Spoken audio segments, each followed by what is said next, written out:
আসসালামু আলাইকুম রহমতুল্লাহি ওবরাকাতু। প্রশ্ন করেছিলেন, নারীরা তাদের হাতের অথবা পায়ের পশম তুলে ফেলে তুলে ফেলতে পারবে কিনা, এই বিষয়ে ইসলাম কি বলে। আলোচনা বুঝতে সাথেই থাকবেন। ইসলামের মধ্যে এমন কিছু পশম রয়েছে যেগুলা তুলে ফেলতে হয়, কিছু রাখতে হয়।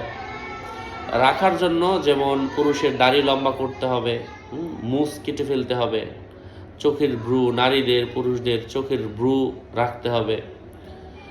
তারপর অনেকে যেগুলো রাখা যাবে না, যেমন বগলের নিচের পশম, মুছ, হ্যাঁ, রাখা যাবে না।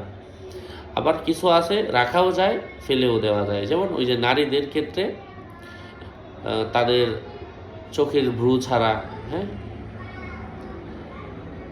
অন্য অন্য জিনিসগুলো এবং চুল ছাড়া, এই দুইটা রাখতে হবে। চুল এবং চোখের ভ্রু রাখতে হবে। এছাড়া অন্য অন্য নারীদের শরীরের সকল জায়গার পশম তারা ফেলে দিতে পারবে।